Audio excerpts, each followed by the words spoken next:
algumas coisas, né, que vocês precisam entender para fazer essa adaptação são as seguintes. Primeiro, você não vai trocar a farinha de trigo por uma outra farinha sem glúten. Nossa, Gabriela, mas eu vou usar o quê? Você vai usar sim, mas não é uma única farinha sem glúten. Você vai usar uma combinação de farinha sem glúten. Primeiro, você precisa entender por que disso, tá? Por quê? Porque a farinha de trigo, ela é completa, né? Lá nos produtos tradicionais, nas receitas tradicionais, ela é capaz de trazer estrutura, elasticidade, extensibilidade, né? Volume para a massa. Enfim, ela é maravilhosa para os preparos com glúten. E aí, quando a gente tira a farinha de trigo, nós precisamos repor essas características, tá? As básicas a gente precisa repor, senão o resultado vai ficar muito, muito diferente e vai dar errado. A chance é muito, muito alta de dar errado esse seu resultado, essa sua receita, se você trazer essa substituição incorreta, tá? Então, em linhas gerais, o que a farinha de trigo traz para as receitas? Estrutura, elasticidade, extensibilidade. O que é extensibilidade? A sua massa estica e não se rompe. Essa é uma massa que tem um elevado teor de glúten, né? Que é o que está dentro da farinha de trigo e dá essa possibilidade de estender a massa sem se romper. Quando a gente traz para nossa confeitaria, para panificação sem glúten, nós precisamos repor essas características. Então, muita gente acha assim, não, mas se eu trocar a farinha de trigo por farinha de arroz, está resolvido. Ah, pior ainda. E se eu trocar a farinha de trigo por amido de milho, está resolvido? Na verdade, está longe de estar resolvido. Não é simples assim, tá? Não é fácil assim que a gente faz a substituição da farinha de trigo. A gente tem que trazer para nossa massa as mesmas características que a farinha de trigo agrega para a massa com farinha de trigo. Para a gente ter um resultado final parecido, senão vai ficar muito diferente. Imagina, pensa na farinha de arroz. Quando você imagina a farinha de arroz, o que vem na sua cabeça? Uma farinha seca que não tem liga. Se você mistura com a água ali, vira uma polentinha, mas não tem elasticidade. E aí, não tem umidade, não vai trazer umidade para a massa. Quando você faz essa troca dentro da sua receita, vai acontecer a mesma coisa. O resultado vai ficar esfarelando, vai ficar mais seco, vai ficar com um sabor mais acentuado do arroz por conta do excesso dessa farinha, tá? Porque vai ter que colocar uma quantidade maior para poder absorver a umidade da massa. Então, tudo isso você precisa entender. É necessário que você entenda para depois fazer a substituição do jeito certo. O leite condensado. Né, tem muita gente que fala assim, nossa, mas o leite até que é fácil de substituir. Mas e os derivados? Como que a gente faz para substituir o leite condensado numa receita? E aí eu vou dizer para você o quê? Depende da receita.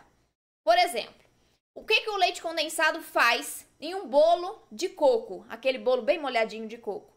Vai na massa? Geralmente não, mas tem gente que coloca na massa também. E aí o que o leite condensado vai trazer para a massa especificamente? Doçor e umidade, porque ali eu tenho leite e açúcar, certo?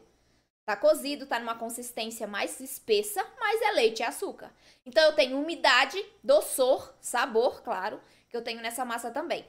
Quando eu tiro o leite condensado, que é feito com leite animal, o que eu posso repor, usar no lugar para trazer essas mesmas características? Então vamos lá. O que ele traz principalmente? Açúcar, doce e umidade por conta do leite. Então, eu tenho que colocar nessa minha receita umidade. O que eu posso usar para trazer umidade para a massa em substituição ao leite condensado? Um leite mais espesso. Então, você pode usar, por exemplo, o leite de coco. O leite de coco, se você faz em casa, você pode deixá-lo mais espesso, né? E se você compra no supermercado, ele já vem um pouquinho mais cremoso, dependendo da marca.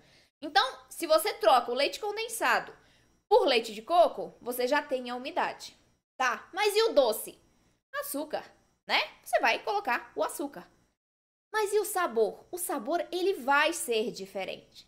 Tem muita gente que fala assim, não, gente, mas os produtos sem glúten e sem leite não tem gosto o sonho, por exemplo. O sonho sem glúten e sem leite não tem sabor do sonho feito com leite condensado, com farinha de trigo. Realmente não tem o mesmo sabor. Porque não tem como ter o mesmo sabor. São produtos completamente diferentes, são ingredientes completamente diferentes. né? Os principais ali. Então não tem como você ter o mesmo sabor, o sabor idêntico. Tem uma leve alteração. E você precisa entender isso, tá? Porque você vai fazer esse produto sem glúten, sem leite, vai ter um sabor diferente e se você não entende isso, você não vai comer. Ah, não, eu só aceito se for o sabor idêntico. É adaptação de paladar, tá? Tem muito isso. Tem muita gente que não se adapta quando não precisa, né? Quando não precisa, tem gente que opta por, não, de vez em quando eu como um sem glúten, mas eu vou continuar comendo o meu com glúten mesmo, por conta do sabor. E aí, minhas alunas não vão me deixar mentir aqui.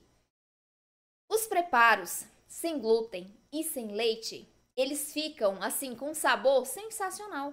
É um pouco diferente? Claro, tem que ser diferente. São ingredientes diferentes. Mas o sabor, muitos dos preparos são melhores do que os feitos com farinha de trigo e com leite. E melhor ainda do que o sabor é a sensação quando a gente se alimenta de um produto que não tem glúten, que não tem leite. Porque a gente se sente mais leve.